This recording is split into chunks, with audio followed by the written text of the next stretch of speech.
O Palácio do Catete, no Rio, foi o centro do poder no Brasil por 63 anos. Abrigou 18 presidentes. Getúlio Vargas foi o que mais ocupou esta mesa, 19 anos. E foi neste quarto que Getúlio se matou. A arma, o pijama, os móveis daquele dia ainda estão aqui. Juscelino Kubitschek foi o último hóspede. Com a ida da capital para Brasília, em 21 de abril de 1960, ele desceu as escadarias com a primeira-dama e as filhas e fechou as portas do palácio. Quando os portões do Palácio do Catete se fecharam, o Rio de Janeiro perdeu o poder político. Na época, muitos acreditavam que Brasília não tinha futuro, mas foi uma mudança sem volta. Para o embaixador Afonso Arinos, deputado constituinte na época, a mudança foi uma pancada no Rio. Aqui eu encontrei, entre o povo da cidade, entre a população da cidade, uma certa tristeza. Tristeza que cá entre nós permanece até hoje. Mas que é inegável que politicamente o Rio é menos importante do que já foi, é óbvio, porque a capital do país é uma coisa e um pequeno estado é outra coisa, diferente. Agora um pequeno estado com um grande passado, né? Grande, maior de todos.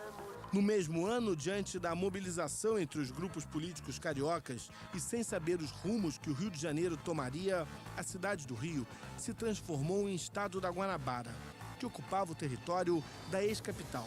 Em março de 1975, o governo federal promoveu a fusão da Guanabara com o estado do Rio de Janeiro, que dá nome à capital. Uma tentativa de fortalecer a economia. Houve uma necessidade de assumir os próprios deveres, assumir as próprias... Em suma, nós saímos do colo do governo federal e tivemos que cuidar da nossa própria vida. Esse economista lembra que a transferência tirou muitas empresas e empregos do Rio.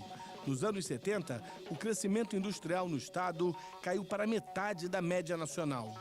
É a perda da capital, a ausência de estratégias e a degradação política gera um ciclo vicioso que faz que não só empresas saiam, mas que outras deixem de vir.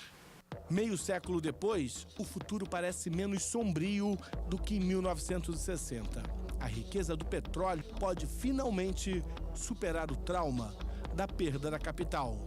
Na área de petróleo e gás, com as perspectivas que nós temos com o pré-sal e com a política de conteúdo nacional, projetos de engenharia que têm que ser gerados, investimentos que estão indo para a Universidade Federal do Rio de Janeiro, no Parque Tecnológico, nós podemos gerar 5 vezes mais empregos no complexo de petróleo e gás na cidade do Rio, sem falar o restante do estado, 5 vezes maior do que as Olimpíadas vai gerar até 2016.